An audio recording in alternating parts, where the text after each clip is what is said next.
Un petit garçon entre dans un commissariat et s'accroche au premier policier qu'il rencontre en lui disant « Viens vite, dehors, il y a un vilain monsieur qui frappe mon papa !» Le flic sort du commissariat et trouve sur le trottoir 2 hommes en train de se battre. Il demande alors au petit garçon « Je veux bien t'aider, mais lequel des 2 est ton papa ?» Le petit regarde, alors d'un air penaud, il lui répond « Je ne sais pas, c'est pour ça qu'ils se battent. » Un touriste japonais arrive à l'aéroport Charles de Gaulle et prend un taxi pour aller voir le Stade de France. Sur l'autoroute, il regarde par la vitre arrière et, apercevant une moto qui double, tape sur l'épaule du chauffeur en disant « Moto Kawasaki, très rapide, made in Japan !» Un peu plus loin, sur la route, le touriste tape à nouveau sur l'épaule du chauffeur de taxi et dit « Là, auto Toyota, très rapide, made in Japan !» Le chauffeur ne dit rien. Il poursuit sa route jusqu'au stade olympique et débarque son passager. « Voilà, monsieur, ça vous fera 50 €. Le japonais, stupéfait par le prix, remarque « Oh là là, très cher !» Et le chauffeur se retourne en souriant. « Eh oui, compteur très rapide, made in Japan !» Dans un grand magasin, une femme perd son sac à main, dans la cohue de ce premier jour de solde. Désespérée, elle rentre à la maison et l'on sonne à la porte. Un jeune homme apparaît, son sac à main sous le bras. « Je rêve ! Il y a donc encore des gens honnêtes en ce monde. Merci, merci beaucoup. » Devant lui, elle l'ouvre. Tout y est. Cependant, en ouvrant son portefeuille, son billet de 50 € a disparu. Mais il s'y trouve 2 billets de 10 et un billet de 20 et 2 de 5. N'y comprend rien du tout. Elle demande au jeune homme « Comment cela se fait-il donc ?» Au jeune de rétorquer « L'autre fois, j'avais ramené un sac à main à une personne qui m'a remercié sans me récompenser. Elle n'avait pas de monnaie. » C'est une nouvelle hôtesse blonde qui accompagne l'équipage sur un vol courrier. Lors de l'escale, le commandant montre à la blonde où manger et dans quel hôtel dormir.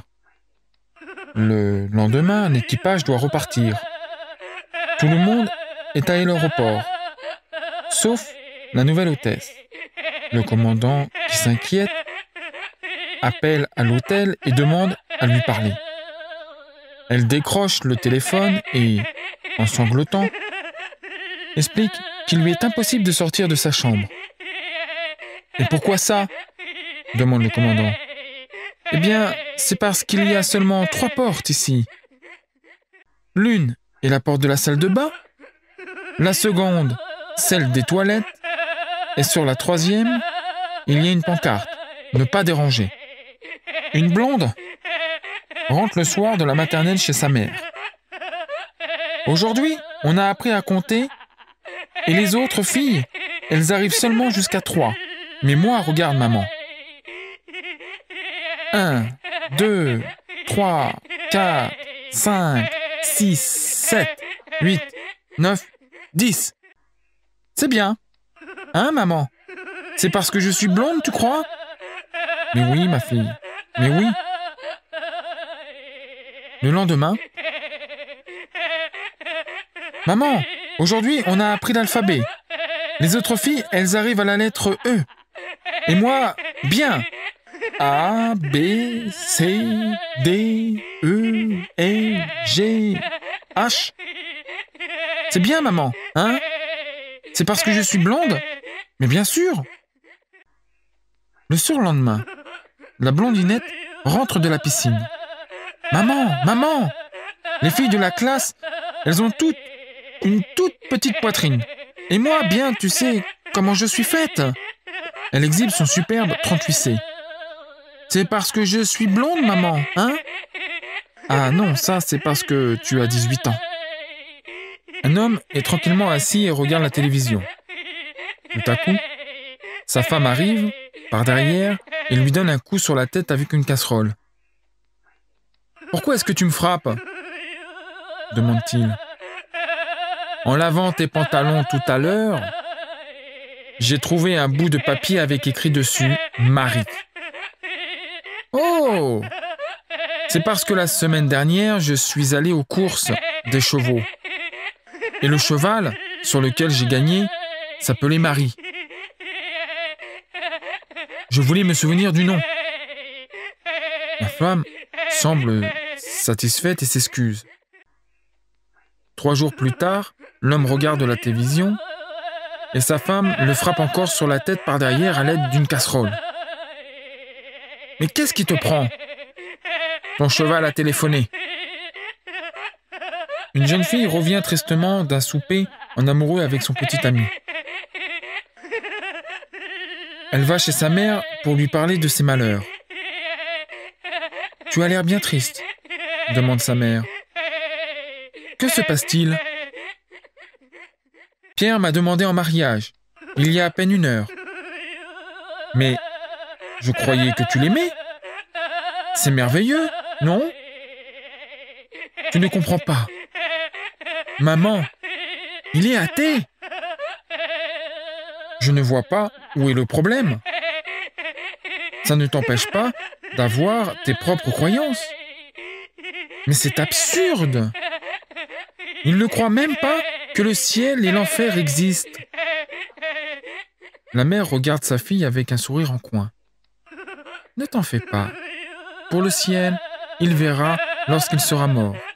Et pour l'enfer, nous allons nous charger toutes les deux de lui prouver qu'il existe. » Gamin clairvoyant. Il dit qu'il peut tout prédire. Ses parents rigolent.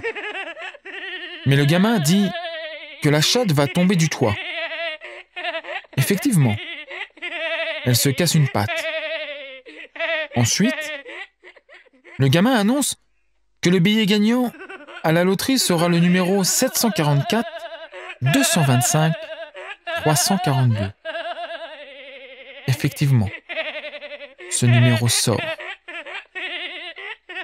Un jour, le petit voyant descend en pleurs. « Maman, mon papa à moi, il va mourir demain à midi. » Le père prend les choses au sérieux, s'organise, règle ses affaires, prépare tout.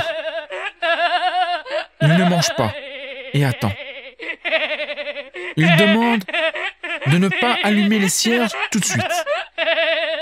Soudain, quelqu'un sonne à la porte. C'est le facteur. Il entre, donne le courrier et s'écroule, raidement. Une petite vieille qui habite seule dans une vieille cabane avec son chat. Un jour, alors qu'elle fait du jardinage, voit une grenouille prise dans un piège à souris.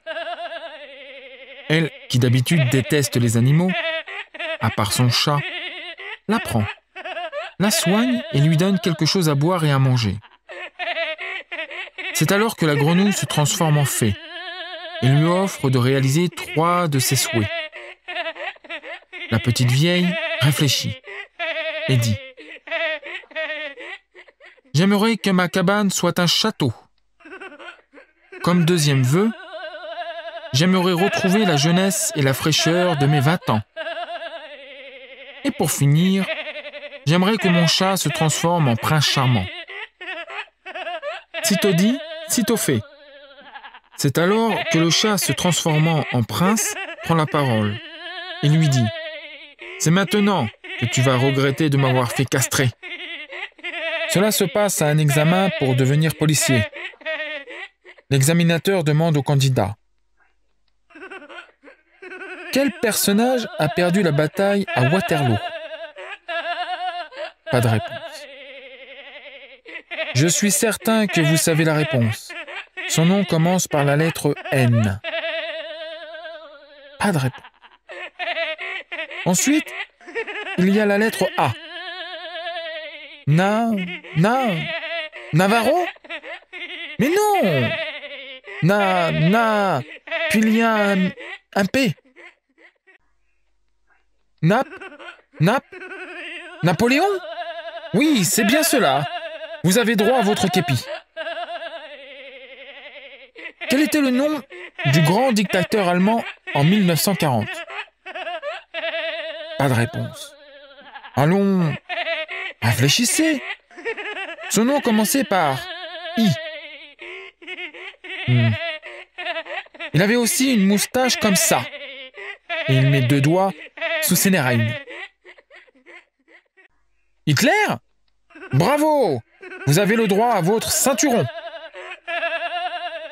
Qui a tué Jésus-Christ? Ça, je n'en ai aucune idée. Écoutez, lui dit l'examinateur, rentrez chez vous. Nous sommes vendredi. Vous êtes fatigué. Moi aussi. Revenez lundi, et de préférence avec la réponse. Le candidat rentre chez lui, tout fier, avec son képi tout neuf et son beau ceinturon. Et sa femme lui demande « Comment s'est passé l'examen ?»« Très bien, dit-il. J'ai répondu à 2 questions. Les doigts dans le nez. Et on m'a déjà donné ma première enquête. » 4 mères de prêtres discutent des mérites de leur fils. « Le mien, dit la première, est curé. Quand il entre quelque part, on lui dit « Bonjour, mon Excellence. » Mon fils, dit la deuxième, est évêque. Quand il entre dans une pièce, on lui dit « Bonjour, monseigneur. » Eh ben, mon fils, continue la suivante, est cardinal. Quand il arrive, on lui dit « Bonjour, éminence. » La 4e femme réfléchit un moment et dit « Mon fils mesure 2 mètres et pèse 135 kilos. Quand il rentre quelque part, les gens disent « Oh mon Dieu !»